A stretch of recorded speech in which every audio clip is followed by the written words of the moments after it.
반갑습니다. 허명 목사입니다. 오늘날과 같이 복잡한 시대를 살아가는 사람들에게 가장 중요한 것 중에 하나는 용기와 담력일 것입니다. 험한 세상에서 용기를 잃어버리고 기가 죽어서 나는 아무것도 할 수 없다고 자포자기하는 딱한 모습을 보는 것은 안타까운 일입니다. 용기와 담력이 있어야 힘든 세파 속에서도 이기고 살 수 있습니다.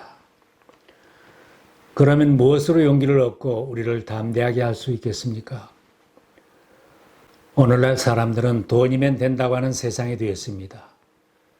개인의 생활에도 내 주머니가 두둑하면 힘이 있다고 합니다.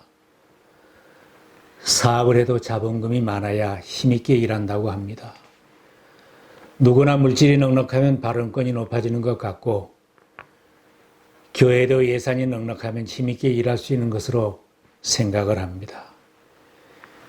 경제력이 사람들에게 용기를 주는 것은 사실입니다. 그러나 진정한 용기와 담력은 물질적인 것에만 있는 것은 아닙니다. 오랫동안 사람들은 아는 것이 힘이다, 배워야 산다고 말을 많이 해왔습니다. 요즘처럼 물질 만능 시대에도 지식은 힘이 되고 있습니다. 지식이 있고 능력이 있으면 그 맡은 분야에서 자기의 능력을 충분히 발휘하여 경제력을 획득하기 때문에 지식이 있고 능력이 있으면 든든한 것입니다. 사회적인 지위가 용기를 주고 담대하게 만들어주기도 합니다. 권력의 자리에 있고 많은 사람들이 존경해주는 위치에 있거나 백그라운드가 든든하면 그것이 힘이 되어 할 일 못할 일을 겁없이 하는 것을 봅니다. 진정한 용기와 담력은 돈이나 지식이나 사회적인 지위에서 비롯되는 것만은 아닙니다. 전능하신 하나님을 의지하는 신앙에서 생겨납니다. 세상의 어떤 것보다 한 단계 더 높은 용기의 원천은 다윗 왕이 고백했던 것처럼 주님을 나의 백으로 삼는 신앙입니다. 나의 힘이 되신 여호와여, 내가 주를 사랑하나이다. 바울이 쓴 빌립보서에는 그가 감옥에 갇혀 있으면서도 죽음도 두려워하지 않고 겁없이 하나님의 말씀을 담대히 전한다고 했습니다. 지금도 전과 같이 온전히 담대하여 살든지 죽든지 내 몸에서 그리스도가 존귀하게 되게 하려 하나니 이는 내게 사는 것이 그리스도니 죽는 것도 유익함이라. 죽는 것도 유익하다고 하는 담대함은 어디에 근거하겠습니까?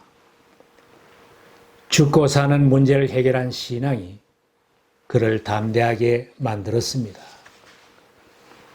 사람에게 죽고 사는 것 이상의 중요한 문제는 없습니다. 날마다 우리는 죽고 사는 문제에 직면하고 있습니다.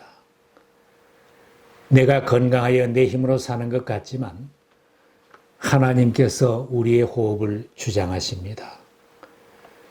바벨론의 벨사살 왕이 잔치를 베풀고 예루살렘에서 빼앗아온 성전 그릇으로 술을 마시고 우상을 찬양하던 그날 밤에 죽임을 당하였습니다.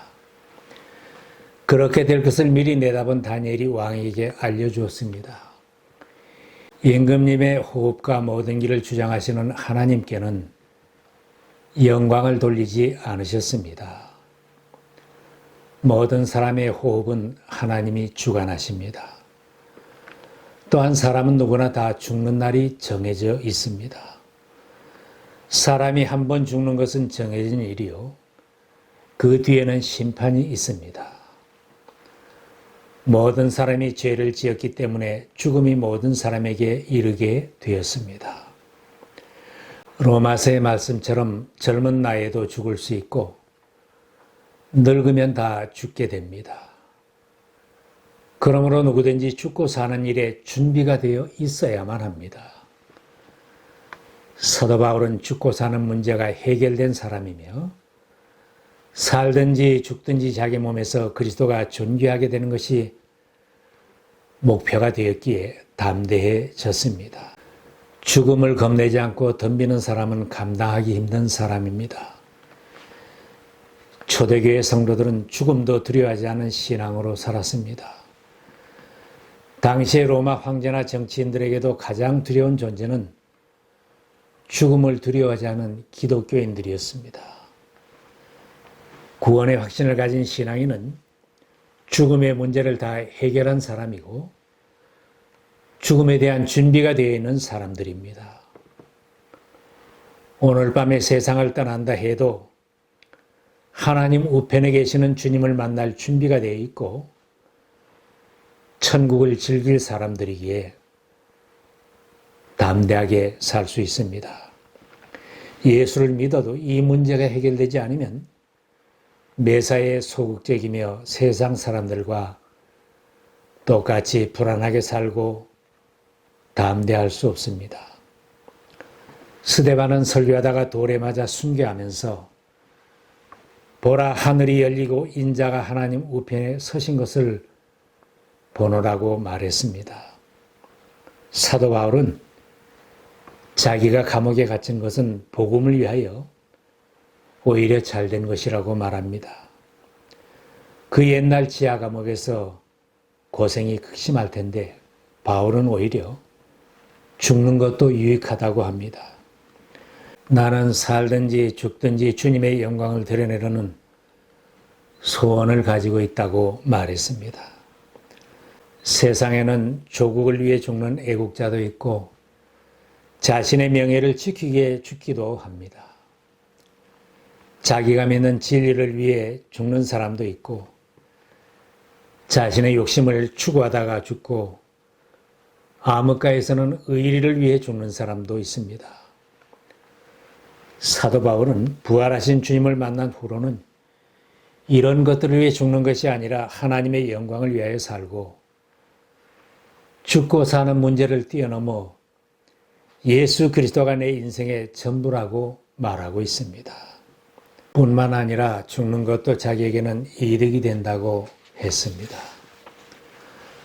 바울은 세상을 떠나 그리스도와 함께 있는 것을 더 사모하였지만 세상에 남아서 성도들을 섬기며 주님을 영원하게 하는 일도 사모하기 때문에 남아있는 것이라고 합니다. 내가 원하는 것은 세상을 떠나서 그리스도와 함께 있는 것입니다. 그것이 훨씬 더 나으나 내가 육신으로 남아있는 것은 여러분에게 더 필요할 것입니다. 나는 이렇게 확신하기 때문에 여러분의 발전과 믿음의 기쁨을 더하기 위하여 여러분 모두와 함께 머물러 있어야 할 것으로 압니다. 이런 믿음과 인생관이 그를 온전히 담대하게 살아가게 하며 사명을 능력 있게 감당하게 하였습니다. 나에게는 돈이 전부입니다. 미모와 건강이 전부입니다. 권력이 전부입니다. 말하는 사람들은 세상에서 담대할 수 없습니다. 그런 것들이 사라지면 쉽게 힘을 잃고 낙심하게 됩니다. 누가 무서운 사람인가? 나에게 있어서는 그리스도가 전부입니다. 살든지 죽든지 하나님의 영광을 드러내겠다는 사람이 진짜 무서운 사람이고 용기 있는 사람입니다.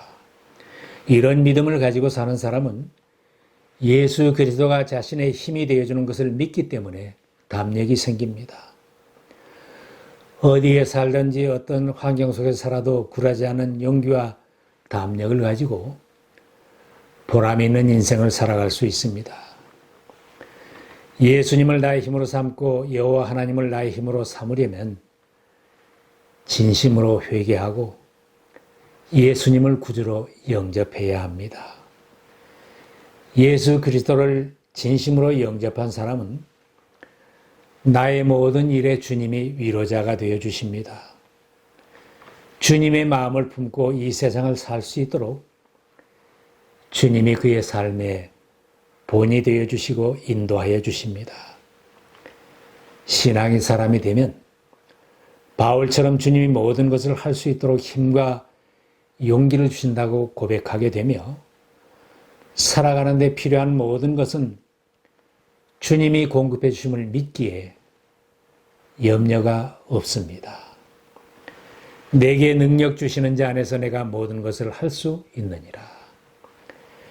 나의 하나님이 그리스도 예수 안에서 영광 가운데 그 풍성한 대로 너희 모든 쓸 것을 채우시리라. 예수님을 내 인생의 주인으로 모셔드린 후에는 나는 주님의 소유 하나님의 자녀라는 자부심이 생깁니다. 세상을 떠나면 주님의 품에 안길 것이고 나에게는 주님이 예비하신 면류관이 예비되어 있다는 확신이 있기에 담대하게 세상을 이기며 살 수 있습니다. 기도 응답을 믿으며 성령의 인도하심을 받는 사람은 용기 있게 살 수 있습니다. 세상은 내 힘으로만 살기에는 너무 힘겹습니다. 다른 사람의 도움을 받으며 사는 것도 한계가 있습니다. 내 부모가 아무리 잘 돌보아 주어도 무한정일 수는 없습니다. 많은 유산을 물려주고 좋은 자리를 세습해 주어도 안심하고 살 수는 없습니다. 그래서 힘이 드는 것입니다. 부모님만 의지하고 살다가 가업이 기울어지면 낙심하게 되고 용기를 잃게 됩니다. 자녀들만 의지하고 사는 사람은 자녀들이 힘들어지면 용기를 잃게 됩니다. 그러나 주님을 의지하고 사는 사람들, 기도하면서 성령의 도심을 받으며 사는 사람은 환경에 좌우되지 않는 기쁨을 가지고 살 수 있습니다. 바울은 감옥에 갇혀서 편지를 쓰면서도 성도들의 기도와 성령의 도심을 믿기에 기쁨을 잃지 않았습니다. 나는 여러분의 기도와 예수 그리스도의 영의 도심으로 내가 풀려나리라는 것을 압니다.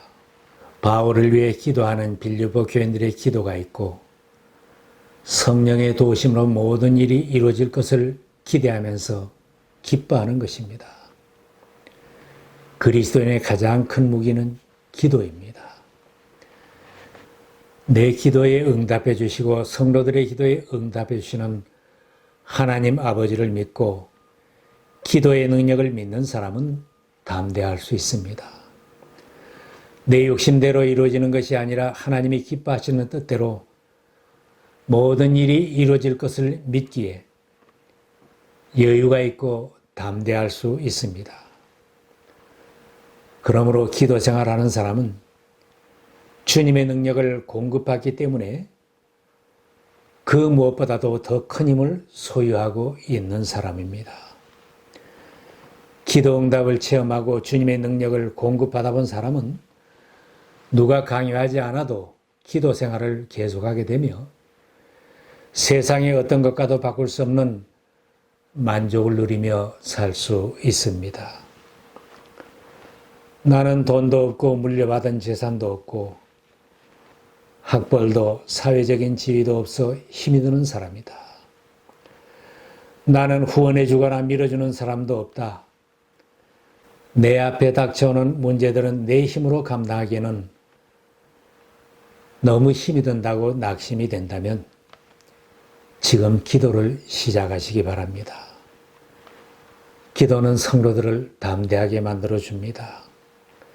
나는 아무것도 할 수 없다고 하는 사람들도 기도를 시작한 후에는 나는 할 수 있다는 사람으로 바뀌어집니다. 전능하신 하나님을 의지하기 때문입니다. 내 힘으로만 사는 것이 아니라 나를 도우시고 인도하시는 성령의 도우심을 받으며 살기 때문입니다. 기도 생활이 습관이 되면 기도의 범위가 넓혀지게 됩니다. 초기에는 내 문제만 해결해 달라고 기도하던 사람이 기도 생활을 계속하게 되면 다른 사람을 위해 기도하고 민족을 위해 기도하고 돌아오지 않은 영혼들이 전도되기를 위해 기도하게 되고 하나님의 영광을 위해 살려는 큰 믿음이 생깁니다. 기도하는 중에 성령의 도우심과 인도하심도 체험하며 기쁨도 체험하게 됩니다. 하나님께 영광을 돌리고 복음이 전해진 것을 기뻐하는 바울 같은 신앙인은 세상이 감당하지 못할 사람입니다. 내 영광과 유익을 구하면서 사는 삶은 한없이 피곤하고 지치게 되지만 하나님께 영광을 돌리고 복음이 전해지는 것을 기뻐하는 바울 같은 신앙인은 항상 충만한 기쁨을 가지고 살게 됩니다. 나를 세상에 남겨두신 것은 남은 날들은 세상에서 섬기면서 복음을 전하는 주님의 제자로 살라고 하신 줄 믿으면 항상 기뻐하며 담대하게 사명을 감당하며 살아가는 주님의 제자가 될 것입니다.